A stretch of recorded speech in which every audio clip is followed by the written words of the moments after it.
Namaskar everyone. This is Harish Gangwar and today I have brought the second part of 2000 TGT English exam. I hope कि आपको first part ज़रूर अच्छा लगा होगा और जिन लोगों ने फर्स्ट पार्ट को अभी तक देखा नहीं है तो वो मेरे वीडियो के सेक्शन में से या फिर इस वीडियो के डिस्क्रिप्शन बॉक्स में से उसका लिंक क्लिक करके देख सकते हैं।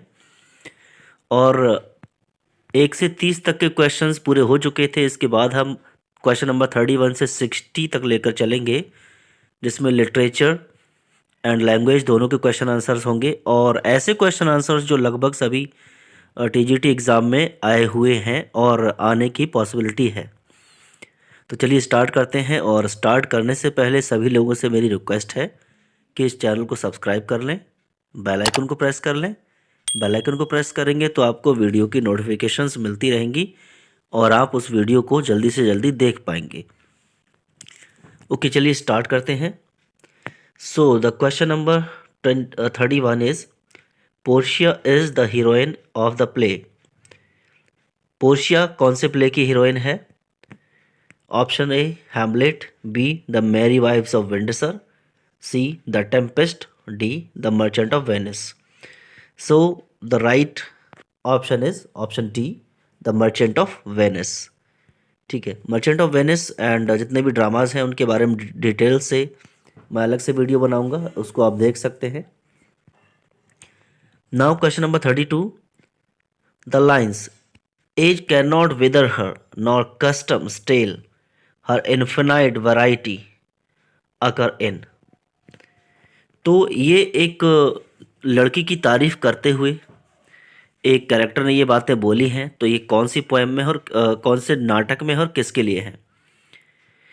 एज उसको मुरझा नहीं सकती और ना ही उसकी इन्फिनिट वैरायटी को कोई स्टेल कर सकता है। कहने का मतलब उसको पुराना कर सकता है। वो ऐसी लड़की है जो हमेशा जवान रहती है, या ऐसे करके उसकी तारीफ की है। तो कौन से ड्रामा में है? Option A All for Love, option B Hamlet, option C Antonio and Cleopatra, and as you like it. So right option is option C, Antony and Cleopatra. तो एंटनी के क्लियोपैट्रा जो है इसकी तारीफ करते हुए ये लाइंस एक कैरेक्टर ने बोली हैं। Now question number 33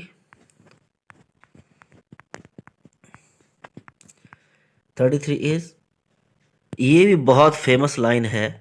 the lines the mind is its own place and in itself can make a heaven of hell, a hell of heaven. बहुत ही फेमस लाइनें हैं और इन लाइनों को कौन नहीं जानता दोस्तों। ये लाइनें हैं पैराडाइज लॉस्ट, जो कि लिखा है जॉन मिल्टन ने। और पैराडाइज लॉस्ट ही उनका एक ऐसी रचना है जो उनको बिल्कुल टॉप पर पहुंचाती है। Now question number 34, the lines bliss was it in that dawn to be alive but to be young was very heaven. तो ये पोएम ली गई हैं, ये जो लाइनें हैं एक पोएम से ली गई हैं जिसका नाम है टू मिल्टन, लंदन 1802, या फिर टू मिल्टन।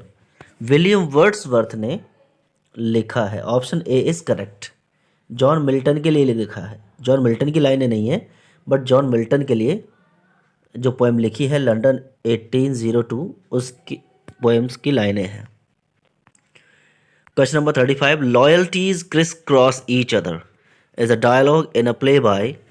लॉयल्टीज एक दूसरे को क्रिस क्रॉस करती हैं, काटती हैं। तो ये डायलॉग कौन से नाटक का है? फ्रेंड्स, लॉयल्टी नाम का ही एक ड्रामा है जो कि लिखा है जॉन गाल्सवर्दी ने।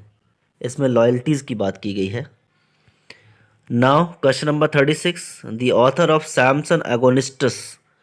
सैमसन एगोनिस्टस बहुत ही फेमस ट्रेजेडी है जो जिसमें हीरो है सैमसन नाम का। ठीक है, तो ये नाटक भी बहुत फेमस इंसान ही लिख सकता है जिसका नाम है John Milton. Option C is correct. आपका टाइम वेस्ट ना करते हुए मैं जल्दी जल्दी से आपके ये एमसीक्यूज पूरे कराऊंगा। Now question number 37, who of the following poets belong to the fleshly school of poetry. आपको फ्रेंड्स ये इन्फॉर्मेशन भी रखनी पड़ेगी, याद करना पड़ेगा कि कौन कौन से स्कूल्स एंड कौन कौन सी, स्कूल का मतलब एक क्लास, एक अलग तरह की कैटेगरी, पोइट्स की, ड्रामाटिस्ट की। तो फ्लैशली स्कूल ऑफ पोएट्री से बिलोंग करते हैं इसमें। Option A Edmund Spenser, B John Keats, C Eliot, T S Eliot होना चाहिए था, जे एस लिख दिया है। Option D D G Rossetti. तो option D is correct, D G Rossetti belong to the fleshly school of poetry. Question number 38, E M Forster belong to. E M Forster कौन से group से belong करते थे, fleshly school से? नहीं, अभी बताया फ्लैशली स्कूल से डीजी रोजर्टी है, ठीक है। The Georgians, the Bloomsbury group, the age of interrogation. तो option C the Bloomsbury group, Bloomsbury group से बिलोंग करते हैं E M Forster. Now question number 39, beat writers. Beat writers ये writers का एक ग्रुप है जिन्होंने लिखा था कौन से टाइम में? तो इन्होंने लिखा था option A 1950s, option B 1940s, 1960 या 1980s। माय फ्रेंड्स, तो इसका जो राइट ऑप्शन है वो होगा ऑप्शन ए 1950s में लिखा था beat writers. Now question number 40, bucolic refers to. जैसे अल्कोहलिक होता है वैसे ब्यूकॉलिक इन्होंने लिखा है, बट ब्यूकॉलिक का वाइन से यानी शराब से कोई लेना देना नहीं है, ठीक है। माय फ्रेंड्स, ब्यूकॉलिक जो वर्ड यूज़ हुआ है वो अर्बन, वो रूरल एरिया के लिए, और रूरल को शो करता है pastoral. My friends, right option होगा ब्यूकॉलिक का, the poets who wrote pastoral poetry. Now 41, Cambridge school refers to. Cambridge school ये भी एक ग्रुप था लोगों का, तो ये बिलोंग करता था किससे? 20th century poets, 20th century novelist, 20th century dramatist या 20th सेंचुरी क्रिटिक्स। तो कैम्ब्रिज स्कूल जो है वो क्रिटिक्स का ग्रुप था, और जो अर्ली 20th इसमें लिखा है, तो अर्ली को तो हम नहीं कह सकते बिकॉज ये लगभग 1960s के आसपास में ये ग्रुप इमर्ज हुआ था, ठीक है, क्रिटिक्स का। तो इनको हम बोलते हैं group of early 20th century critics is known as Cambridge school. Now question number 42, catharsis. बहुत सारे टर्म आपने पढ़े होंगे, कैथारसिस, एनाग्नोसिस, ठीक है। तो कैथारसिस जो रिलेटेड है वो हमेशा किससे रहता है? ट्रेजेडी, कॉमेडी, सोनेटरिंग या फार्स? ये दो तो आप बिल्कुल ही कैंसिल कर दीजिए, ठीक है। अब बचा ट्रेजेडी एंड कॉमेडी। तो friends, option A is correct, that is tragedy. Catharsis belongs to tragedy. ना कोरस, कोरस एक ये क्या होता है? गायकों की मंडली होती है। तो आजकल सभी गायकों की मंडली को कोरस ही बोला जाता है, कहीं बैंड बोलते हैं, म्यूजिशियंस को बैंड बोला जाता है, ठीक है, म्यूजिशियंस के ग्रुप को। तो ये क्या है? Brand of writing inks? नहीं। Singers in drama, beautiful actresses? नहीं। DJ dancers? No. Option B is correct. Chorus क्या होता है? Group of singers in drama. And now next question, question number 44। Chorus का एक बेस्ट एग्जांपल आप लोगों को मैं देना चाहूँगा, अगर जिन लोगों ने थॉर रैग्नारॉक देखी होगी। रैग्नारॉक में स्टार्टिंग में जब थॉर जाता है लौट कर, और वहाँ पर एक्टिंग चलती है लोकी की, ठीक है, लोकी की एक्टिंग करता होता है, लास्ट में उसमें लोकी की डेथ हो जाती है, तो बहुत सारे सिंगर्स लोग एकदम रो कर गाने लगते हैं। तो वो ड्रामा चलता है, और वो उस ड्रामा के इमोशंस के साथ साथ, जैसा सीन होता है उसके साथ साथ गाते हैं, तो उन सिंगर्स के ग्रुप को कोरस बोला जाता है। Next question number 44, comic relief. Comic relief यानी राहत देने वाली कॉमेडी। तो फ्रेंड्स, राहत देने वाली कॉमेडी जो है किस में होती है? कहीं ना कहीं प्ले और फिल्म का इंटरवल होता है, इंटरवल से इसका कोई लेने देना नहीं है। हिलेरियस कॉमेडी, कॉमेडी तो हिलेरियस होती ही है, नॉर्मल भी हो सकती है, ठीक है, but short humorous episode interrupting a tragedy, the effect of catharsis. तो माय फ्रेंड्स, कॉमिक रिलीफ जो है एक ट्रेजेडी की सीरियसनेस को, उसकी गंभीरता को थोड़ा कम करने के लिए, ठीक है, लोग रोने धोने लगते हैं देखते देखते, उनको थोड़ा हंसाने के लिए एक छोटा सा ह्यूमरस एपिसोड डाल दिया जाता है ड्रामा में, that is called comic relief. I hope अब आप इसको ध्यान रखेंगे, this is called comic relief. जैसे आपने टेम्पेस्ट का अगर स्टोरी सुना हो, टेम्पेस्ट में क्या होता है, बहुत भयंकर ट्रेजेडी होती है, ठीक है, उसके साथ जो कुछ भी हुआ, लोग डूबते हैं, मरते हैं जहाज में, एंड कैलिबन स्टैफन और ट्रिंकलो, ये तीनों लोग मिलकर कितना ह्यूमरस इफेक्ट डालते हैं, इसी को हम कॉमिक रिलीफ बोलते हैं। Now question number 45, morality place वर प्रोड्यूस्ड। मोरालिटी प्लेस कब प्रोड्यूस हुए थे? 15th एंड 16th सेंचुरीज में। तो माय फ्रेंड्स, मोरालिटी प्लेस को आप नोट करके रखिए, विलियम शेक्सपियर से रिलेट करके रखेंगे तो आपको ज़्यादा ध्यान रहेगा। माय फ्रेंड्स, मोरालिटी प्लेस जो लिखे गए थे वो 15th एंड 16th सेंचुरीज में लिखे गए थे, ठीक है। Option A is correct. Now question number 46, name of the figure of speech in the following line. ये लाइन में हमें फिगर ऑफ स्पीच बताना है। Why then O brawling love, O loving hate. तो यहाँ पर कहीं ना कहीं एपस्ट्रॉफ हो सकता था, लेकिन नहीं, सबसे ज़्यादा जो इफेक्ट है वो इन दो वर्ड्स का है, loving hate and brawling love. Love कभी ब्रॉलिंग नहीं होता और हेट में कभी लव नहीं होता, ठीक है। दो अपोजिट वर्ड्स का एक ग्रुप बन जाता है, that is called oxymoron. My dear friends, इसका ऑप्शन होगा option D, oxymoron. Now question number 47, parable. Parable क्या होता है?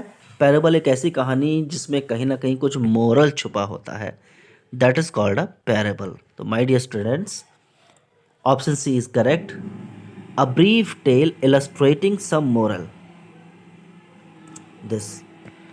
Now question number 48, change the narration in the following. Direct indirect narration. My friends, direct indirect narration का link मैं इस video में आपको ऊपर दे दे रहा हूँ, जिससे आपको ध्यान रहेगा। आप अच्छे से वीडियो के रूल्स को पढ़ सकते हैं और वीडियो में देखने के बाद कोई भी डायरेक्ट इनडायरेक्ट का सेंटेंस आप अच्छे से चेंज कर सकते हैं। So option 48, question number 48, the kidnapper said if you do not pay the ransom we'll kill the boy, ठीक है। तो इसमें क्या होना चाहिए? The kidnappers threatened to kill the boy if they did not pay, ठीक है। डू नॉट का डिड नॉट, तो ये तो कहीं ना कहीं सही हो रहा है। उसके बाद बी वाला देख लेते हैं, सैड दैट। सैड दैट भी हो जाएगा, कोई दिक्कत नहीं है, सैड भी हो जाएगा, दैट भी हो जाएगा, इफ भी लगा रहेगा। दे, यू को दे में चेंज कर दिया, कोई बात नहीं। पेड नॉट, ये तो गलत है ना, डिड नॉट पे होना चाहिए था, तो ये हमारा कैंसिल हो जाएगा।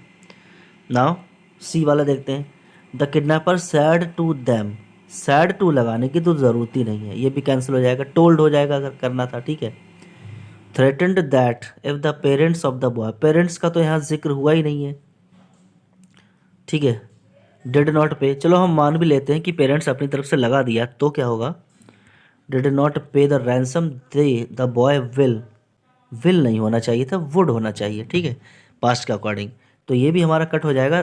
तो कहीं ना कहीं इसमें हमारा जो राइट ऑप्शन है वो होगा option A. Option A correct होगा। Question number 49,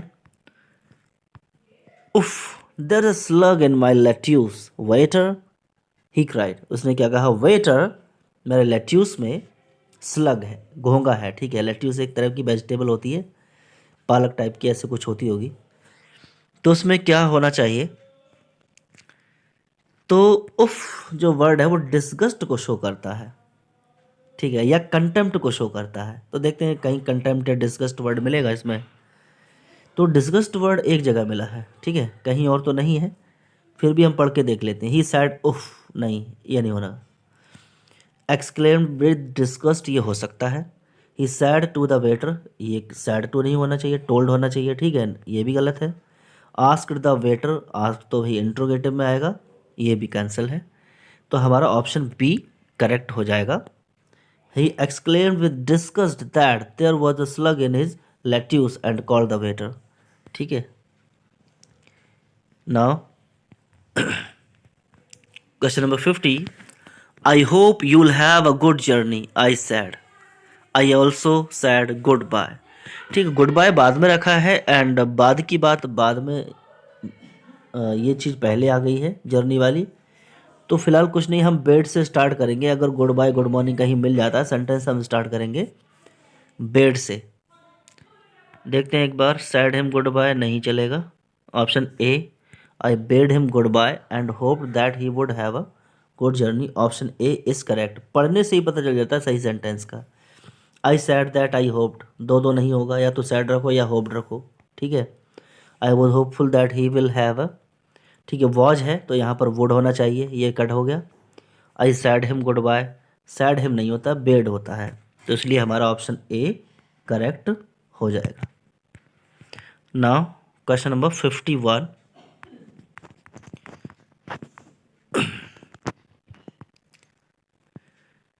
you use to be good at grammar said I, मैंने कहा, ठीक है। Why have you neglected it, दो सेंटेंस हैं, एक असर्टिव और दूसरा इंट्रोगेटिव, ठीक है। पहले हम असर्टिव का रूल एंड के बाद और उसके बाद एंड से जोड़कर इंट्रोगेटिव का स्टार्ट कर देंगे। देखते हैं। आई सैड दैट, ठीक है, I said that he used to be good at grammar and said why, said why नहीं होगा, आस्क्ड वाई होना चाहिए। आई सैड टू हिम नहीं होगा, या तो टोल्ड कर दो भाई, ठीक है। रिमाइंडेड, हाँ रिमाइंडेड हो जाएगा, या तो सैड रखा रिमाइंडेड रखा, ठीक है।